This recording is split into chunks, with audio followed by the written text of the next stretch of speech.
तो अस्सलाम वालेकुम गाइस। कहानी एक भूल अब इस मकाम पर पहुंच चुकी है जहां एक बहन की गलती दूसरी बहन की जिंदगी बदलने जा रही है। मोहब्बत, पशेमानी और कुर्बानी तीनों एक ही रिश्ते के गिर्द घूम रही हैं। आदिया अब इस शहर में नहीं है। वो जिस शख्स पर अंधा यकीन कर बैठती है वही शख्स काशान उसके एतमाद का कातिल निकला। प्यार के नाम पर लालच, वादों के पीछे इंतकाम और ख्वाबों के बदले जिल्लत। शहर से दूर एक छोटे से कमरे में हादिया आधी रात को अकेली बैठी थी। काशान दरवाजे पर खड़ा है। तंजिया हंसा हुआ बोला, तुम्हें लगा तुम मुझसे शादी करोगी?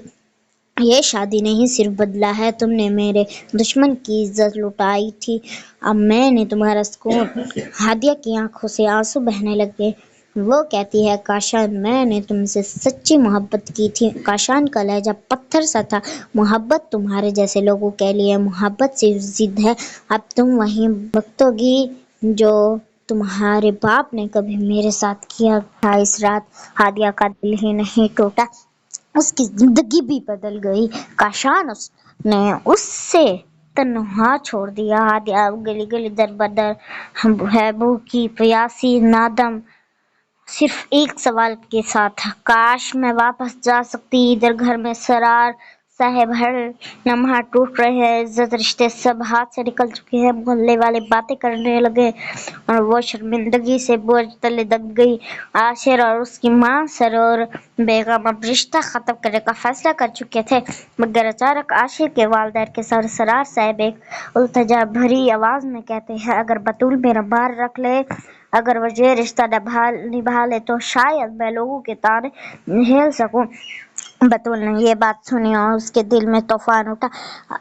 उसे अपनी बहन को भूल याद आई और वालिद के आंसू आंखों के सामने तीर गए। वो जब चुपचाप बोली, अब्बा जान, अगर मेरी शादी से आपका सर बुलंद होता है तो मैं तैयार हूँ।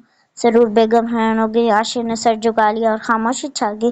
शादी की तैयारी शुरू हो गई। घर में बज़ाहिर रौनक थी, मगर दिलों में शौक। बतूल के चेहरे पर सुकून नहीं था, सिर्फ कुर्बानी का अक्स। निकाह के वक्त जब मौलवी साहब ने पूछा, क्या आपको ये निकाह कबूल है, तो बतूल के पास कांप गई। एक लम्हे को उसकी निगाह दरवाजे पर गई। शायद दिल कह रहा था, शायद हादिया लौट आए, मगर दरवाजा खामोश था। कबूल है, ये 3 अल्फाज उसके नसीब पर महर लगा गए। इसी दौरान शहर के एक अस्पताल में हादिया बेहोश हालत में लाई जाती है, चेहरा जख्मों से भरा, रूह पछतावे से टूटी हुई। डॉक्टर कहता है, ये लड़की कई दिनों से कुछ खाए बगैर भटक रही थी। जब वो होश में आती है तो सबसे पहले बहन का नाम लेती है। बतूल मेरी बहन को कहने में माफ नहीं मांगती, बस दुआ करती हूँ वो खुश रहे। हादिया की आंखें बंद हो जाती हैं। इसी लम्हे दूसरी तरफ निकाह की आखिरी दुआ खत्म हो रही होती है। एक बहन का सफर खत्म, दूसरी की कुर्बानी कबूल। सरार साहिब सजदे में गिरकर रोते हैं। सरूर बेगम की आंखों में आंसू हैं और आशिर के दिल में एहसास कि शायद अब इस रिश्ते में मोहब्बत नहीं, सिर्फ कफारा है।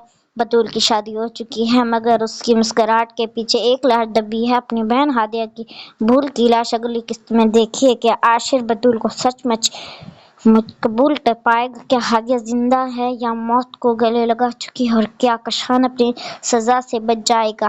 Thank you. Allah Hafiz.